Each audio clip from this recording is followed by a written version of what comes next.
रमज़ान मुबारक ही वो महीनो जेको हर दफ़ो एक मौक़ो ॾींदो आहे तमाम मुसलमाननि खे त उहे पंहिंजा उहे तमामु जेके ख़ूबसूरत फ़राइज़ आहिनि उहे सरअंजाम ॾेई सघनि। ही रमज़ान मुबारक जेको तमाम मुसलमाननि ते 30 रोज़ा ही फ़र्ज़ कया विया, हिकु दफ़ो ॿीहर तव्हांखे मूंखे मिलियो आहे, हिकु दफ़ो ॿीहर मौक़ो जेको असांखे मिलियो आहे जंहिंमें असां पंहिंजा तमामु गुनाह बख़्श कराए सघूं। ही पहिरियों अशरो जेको अल्हम्दुलिल्लाह शुरू थी वियो आहे, अशराए रहमत जेको शुरू थी वियो आहे, जंहिंमें तमामु रहमतूं ऐं बरकतूं तमामु रमज़ान में स्पेसिफिकली हिन रमज़ान खे 3 अशरनि में डिवाइड कयो वियो आहे। पहिरियों अशरो अल्हम्दुलिल्लाह उन जो पहिरियों ॾींहुं ई पहिरीं उन जी अफ़्तार इंशाअल्लाह तव्हां ऐं मां गॾिजी कंदासीं इंशाअल्लाह।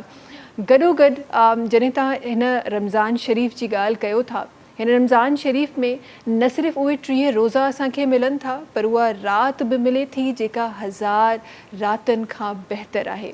उहा राति मिले थी जंहिंमें घुरण वारी दुआ कॾहिं रायगा न वेंदी आहे। ही वो रमज़ान मुबारक आहे जंहिंमें क़ुरान पाक जो नुज़ूल आहे। ही वो रमज़ान मुबारक आहे जंहिंमें तमामु उहे बहाना आहिनि, नंढियुनि नंढियुनि शयुनि ते बहाना आहिनि जंहिंमें असां पंहिंजा गुनाह बि बख़्श कराए सघूं था, जंहिंमें असां पंहिंजी जेके असांजूं नेकियूं आहिनि, जेके असांजा सुठा फ़राइज़ आहिनि उन्हनि खे मल्टीप्लाई करे असांखे उन्हनि जो सवाबु मिले थो। ही वो रमज़ान मुबारक जंहिंमें हिकु दफ़ो ॿीहर ख़ुदा ताला जी तरफ़ां हिकु दफ़ो ॿीहर मूंखे मौक़ो मिलियो आहे त हिकु दफ़ो ॿीहर हिन सीट ते वेही तालिबे इल्म जे हैसियत सां मां उहे तमामु शयूं सिखी सघां जेके शायदि घरनि में कॾहिं असां सिखणु विसरी वेंदा आहियूं। अॼु तव्हां ई मां पहिरियों रोज़ो आहे अल्हम्दुलिल्लाह, पहिरीं रमज़ान मुबारक पहिरीं अफ़्तार ट्रांसमिशन जा पहिरियां मरहला आहिनि। मां चाहियां थी त तव्हां ई मां गॾिजी हिकु अहद कयूं त हिन रमज़ान मुबारक जेतिरो थी सघंदो पोइ रमज़ान खां वधीक इबादत में मशगूल थींदासीं, जेतिरो थी सघंदो पोइ रमज़ान मुबारक खां वधीक नेक अमल कंदासीं, जेतिरो थी सघंदो पोइ रमज़ान मुबारक खां वधीक पंहिंजी उन ख़ताउनि ते, पंहिंजी उन्हनि नंढियुनि नंढियुनि ग़लतियुनि ते जेके इंसान आहे सरज़द थी वेंदियूं आहिनि।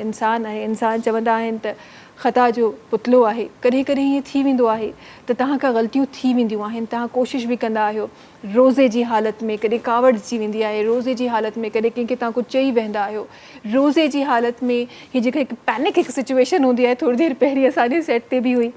इंसान ख़ता जो घरु आहे पर माफ़ु करण वारो इन्हनि नंढियुनि नंढियुनि ख़ताउनि खां कई गुना वधीक आहे। हीउ मौक़ो आहे त असां उहे तमामु माफ़ियूं वठी सघूं, हीउ उहो मौक़ो आहे उहे तमामु गुनाह पंहिंजा बख़्श कराए सघूं, हीउ उहो मौक़ो आहे जंहिं वक़्तु असां पंहिंजी तमामु नेकियुनि खे वधीक घणे खां घणो असां उनखे मल्टीप्लाई करे सघूं। हीउ उहो रमज़ान आहे जंहिंमें कयल तव्हांजी हिकु नेकी 70 गुना वधीक तव्हांखे सवाबु ॾियारींदी। हीउ उहो रमज़ान आहे जंहिंमें कयल तव्हांजी हिकु इबादत ॿुधी वञी रही आहे। हीउ उहो रमज़ान आहे जंहिंमें तव्हांजी हिकु दुआ क़बूल कई वञे थी। सब्सक्राइब कयो असांजो official YouTube channel SIM TV HD Islamic ऐं वधीक अपडेट लाइ बेल आइकन खे क्लिक करियो।